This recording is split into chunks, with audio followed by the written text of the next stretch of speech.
All right, here we go again. I had a very clear picture in my head of what I wanted to talk to you all about when I got in this car. That's a little trickier on the way back from work because I've been spending my whole day working and it's harder for me to come up with things to talk about at that point.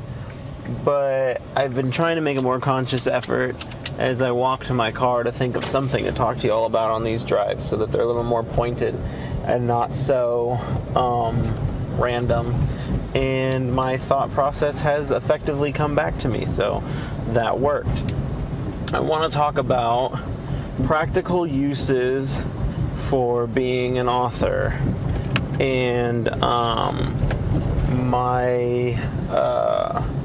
one of the authors that I kind of really respect and idolize is Brandon Sanderson.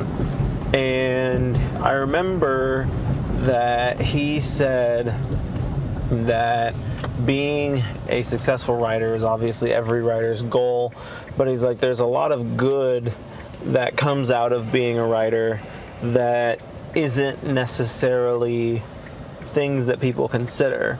One of which being that it greatly increases your ability to communicate I can't communicate verbally right now, but it greatly increases your written communication skills.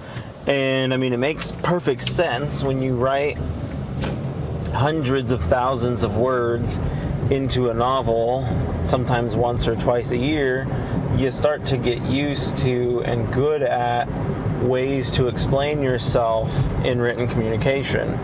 And in the position that I am right now at work, I do a lot of written communication.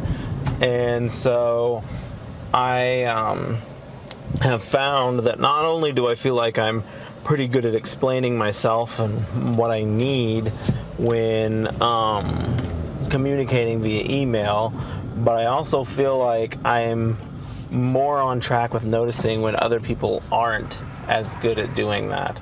And so like I catch it when other people, I'm like, ugh, your emails, bro, you need some help with them.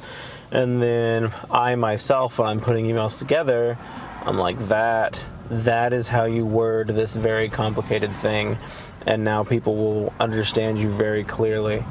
And so it's exciting to me to see what he said and to be able to put that to practice and be like, oh my gosh, it makes sense. Like, it's just those things that you never realize. Like, there's a lot of life skills or things that you could do in life that translate very easily to other things.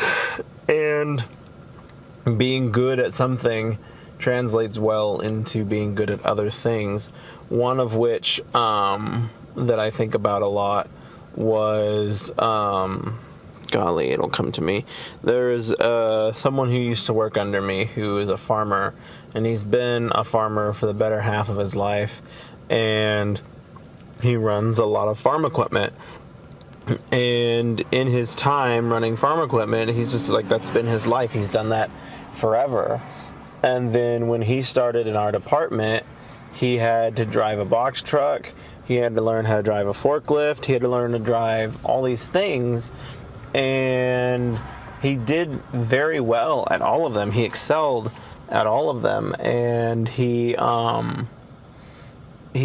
said, he's like, I've been driving and doing all these things for a good portion of the year of my life. And so I have a lot of experience here. I wonder why this is so blocked up. It does not seem like it should be this blocked up.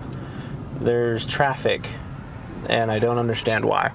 But at any rate, he's like, I've been working around big machinery, driving trucks, doing tractors all my life. And he's like, this translates really well into that. He's like, you wouldn't necessarily think that. He's like, I didn't necessarily think that till I got behind the wheel of these things. But he's like, it's not all that different. And so it's just interesting seeing how those sorts of life skills can create a better and bigger knowledge set for you. And like I would have never have necessarily thought. One of the biggest ones that I always hold myself pretty proud of is my time with Home Depot started as a lot associate. So I started out on the lot bringing in carts and loading customers. That was my job. And a lot of people do not put very much credit into that job. Like being a lot associate isn't that big or glamorous or impressive of a job, but a job is what you make of it at the end of the day. And like at the time, I remember my mom and I carpooled, so she would pick me up from work every day, and I can remember her and I talking, and I'm like, it's not the fact that it's a dumb job that anyone can do. There's a lot of jobs in this world that are dumb jobs that anyone can do. It's the way in which I do it that makes it unique. And like just the little things, like I remember at the time I would always organize the aisle.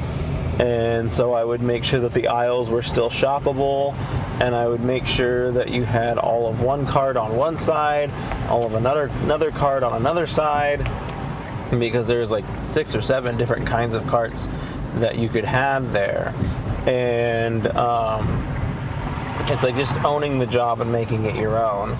But it was something that I never thought would translate very well into any other job. Like, I'm never going to need this skill past Home Depot. And like, boy howdy was I wrong. I learned how to push and pull carts simultaneously while working there, because they've got those big old lumber carts and other such carts that you've got to be able to, like, just pushing one at a time isn't the most efficient way to do it. So you got to learn how to push and pull a cart. And I learned how to do that. And that skill has been integral with my success here in the hospital, because we deal with the same kinds of carts. We've got these big old flatbed carts, and being able to push and pull 2 carts simultaneously sometimes spells the whole difference of having to take an extra trip. Like if I only have 2 carts that I'm dealing with and I can push and pull them at the same time to their destination, then I don't have to take a second trip. I just go there and I'm done. And it's those little efficiencies that make us better employees, better workers, whatever you want to call it. And it's those little things, those pieces that you piece together that also help out as well. Because I feel like you can have those skill sets, but to not connect the dots and be like, oh my gosh, this is just like pushing carts at Home Depot, or this is just like writing a book, or this is just like this is just like that. You don't realize those things. And so therefore, you're not benefiting from your own skill set. And so it's just interesting to look at these kind of job responsibilities, job functions, and understand how they translate better with each other, and how you can use them to better your working experience or make yourself more worth. This all comes full circle to the fact that we're trying to rewrite some of our job descriptions, and they were rewritten in July of 23, so it hasn't even been a year, but they're not great. They don't make a whole lot of sense. And my director asked if I would take on that task, and I was like, yes. And I immediately thought to myself, like, this is one of those tasks that being a professional author will greatly assist me with, because I know how to communicate very well in written communication. And so writing up a job description is not that uncomfortable for me. It's not that far out of my wheelhouse. And so it'll be interesting to see what he thinks of it, to see if he thinks that it's well stated and eloquent and all the things that you want your written material to be. You can obviously catch things in an infinite loop of editing, and so you got to avoid that. And I kind of set myself up for failure because I'm a published author. They're going to expect like really good work there. And like I'm confident I will give them good work. But when someone is expected to do really well, some people will purposely look for flaws in their work just to say, oh, see, look, you're not perfect. You messed this up and you messed that up.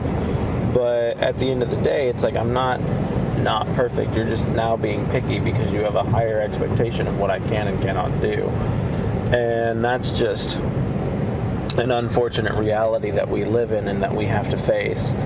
But it isn't the only reality that we live in. It's not the only reality that we face.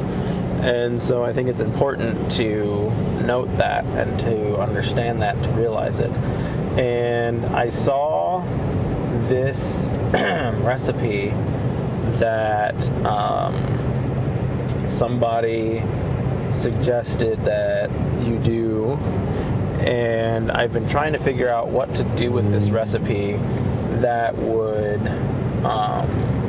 work well. And I think I finally just figured it out. And I'm going to do like a complete 180 on you guys now, because I was talking about writing and how that helps out, but I'm now going to talk to you about homemade brownies. So there, still a complete random switch of topics, but at least I addressed it well beforehand. So if you were looking forward to still hearing about me talking about how writing helps my work world, that conversation is officially ending now, and we're going to talk about homemade brownies. I found a brownie recipe that was like, it's like a German brownie recipe, so I even had to like convert all of the units of measures over to American measurements or whatever, and it was really good. It's a very good brownie recipe. Every time I make it, I'm like losing my mind over it.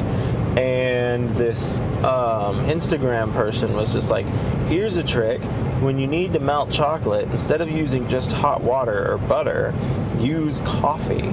And I was like, that sounds incredible. What can I do with that? And then I got this idea to make brownies because I have to melt dark chocolate in order to make the brownies. And so I was like, oh my gosh, if I make brownies with melted dark chocolate and coffee instead of just melted dark chocolate, oh my gosh, what am I doing? And so, yeah, I'm gonna probably do that. I'm gonna see how it tastes, and hopefully it's like the most incredible tasting thing I have ever had, and I will have made everybody's new favorite brownie. Or I will have made something that's just kind of okay or gross. I doubt it'll be gross though. Nothing about dark chocolate plus coffee plus brownies screams gross to me. And so, yeah, I was just going over it, and I think I have all the ingredients to make the brownies in-house too. I might make those tonight just because I've got really nothing better to do. And then I'll have to have my mom over and be like, Mom, you gotta try these brownies. Something is really going on right with these guys. And yeah, they will be the new hit. The whole family will know that if you want brownies, come talk to me, and I will get you the brownies that you need. Another thing that I thought about doing was using chocolate milk in them. I can't remember if I need milk in my brownie recipe or not. I feel like I do. And if I do, I feel like I usually just use whole white milk. But I'm like, if I use whole chocolate, that's even better. Like, put whole chocolate in that sucker and coffee, dark chocolate mix. Like, this is gonna be my own recipe, and it's gonna be incredible. And it's gonna be everything that you ever wanted your brownies to be, and then some. And so yeah, I might try that out tonight. I probably won't film it. I've been trying to film like as much as like stuff in the kitchen as I possibly can, but I've filmed myself making these brownies a lot, and I feel like people are tired of watching me make my own brownies. But like, to the same end, I don't think I've ever filmed it on YouTube before. So I could film it on YouTube, and it'd be a little a little something different for people to see.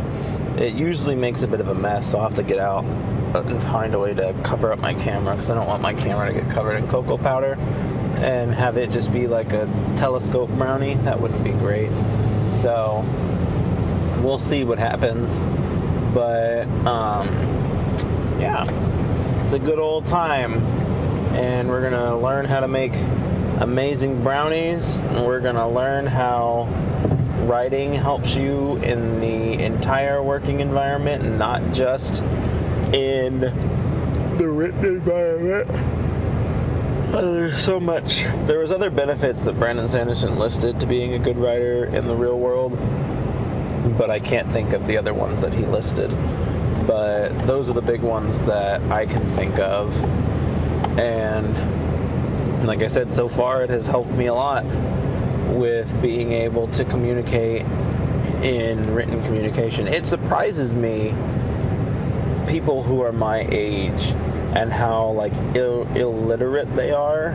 I have a gentleman who works under me, and every time he sends an email, I am in pain. Just like, what are you saying? Like, this is not a good email. And then like, there's another person who works in my department, and we were attending some event together. And in this event, he mentioned how he likes having bullet points. He's like, I want bullet points in my email. I want to be clear, concise. I need to know what I need to know. And I agree with him. I'm like, yes. And when I send out emails, I send them with bullet points. But the ironic thing is I send them like 1 or 2 sentences per bullet point. I'm not out here sending you a giant paragraph. And this guy will send like 300 sentences broken up in between 6 bullet points. So like each bullet point has 50 sentences. So it's like you're still sending me way too much information, but you're sending it in bullet points, and so you think that it's more absorbable, and it's not any more absorbable. It's just the same. It's just as nasty as it was.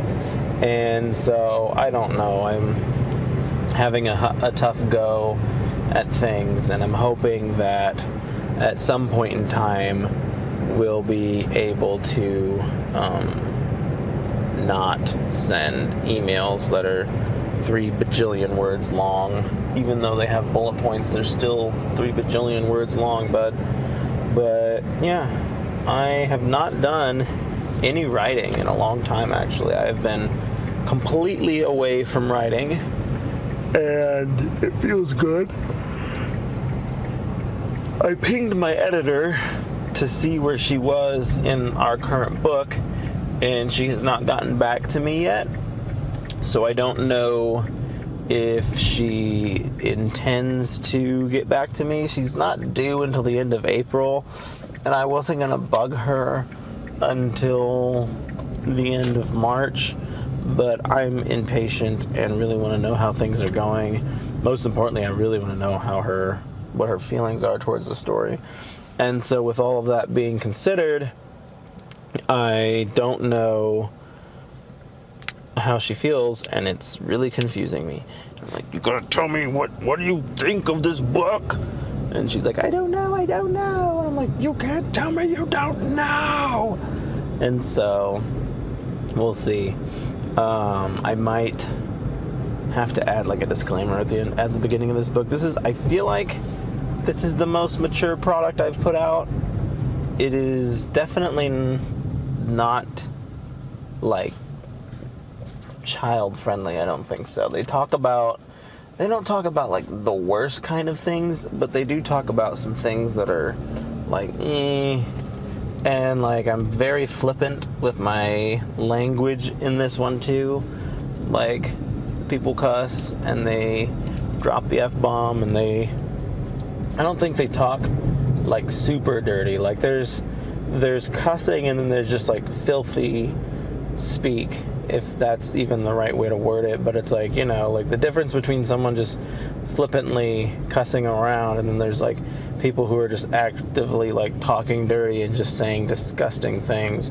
And it's like these cast members aren't saying disgusting things, but they are flippant with their language. So I guess like on a scale of like how vile is the language in your book, One being like not vile at all, there's not a single cuss word. Two being like there's plenty of cuss words in this book, and three being where all of your dialogue is just vile and disgusting. It's loaded with cuss words. People are talking about all sorts of stuff that's not something people normally talk about, makes people uncomfortable, whatever. My book would fall in the two category. There's cuss words, people aren't afraid to speak their mind, but it's not to the point where it's just disgusting. So hopefully it'll just be interesting to see what she says. Because she's usually the one to recommend disclaimers. And she's like, I think you might want to write something in this book that says, hey, reader beware, or whatever. A trigger warning is what they call it, but I almost feel like using that terminology is almost, I don't want to say triggering, but it's almost not beneficial, because then they feel like you're making fun of them, like, hey, you might get triggered by this. But a disclaimer is how I prefer to advertise it. I ordered a CD from Australia, and all of my other CDs have come in, one of which, or several of which, being from the UK. And I don't know if I should be concerned that my Australia CD still hasn't shown up, or if I just shrug it off and be like, whatever. But it's not here, and I'm afraid that it's not going to show up, because I ordered a cassette that hasn't shown up either. But at any rate, I digress. You all have a wonderful day. I too will have a wonderful day. And I'll see you next time.